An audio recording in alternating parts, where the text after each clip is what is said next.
Guys, Teknaf কিসের জন্য বিখ্যাত জানেন কি? এই সেই টেকনাফ, যে টেকনাফকে ঘিরে রয়েছে এক স্মরণীয় ঘটনা, ঐতিহাসিক এক প্রেমের কাহিনী। সেই প্রেম ভালোবাসা এখনো হাজার হাজার মানুষের মনে গেঁথে রয়েছে। তো শুরু করা যাক টেকনাফের সেই বিখ্যাত প্রেমের কাহিনীটা।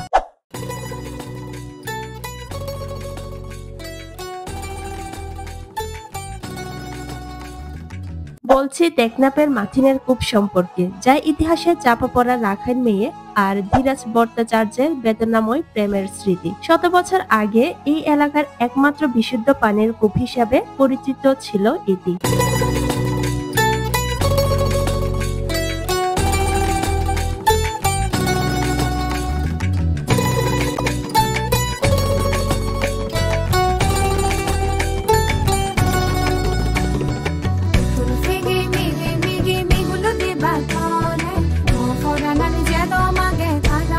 প্রতিদিন ভোরে এই কূপ থেকে পানি নিতে আসতেন এক রাখাইন কন্যা, যার নাম ছিল মাথিন। আর সেই সময় সেই এলাকায় অবস্থানরত ছিল এক পুলিশ অফিসার ধীরাজ ভট্টাচার্য।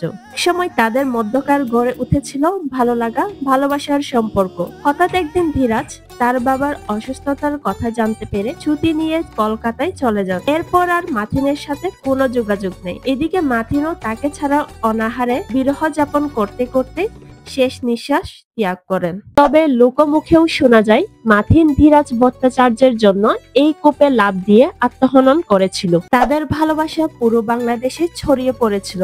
আজও তাদের প্রেমের স্মৃতি মানুষের মনে গেঁথে রয়েছে। এই মাথিন আর ধীরাজের ভালোবাসার স্মৃতি নিয়ে পুরো টেকনাফই বিখ্যাত হয়েছিল।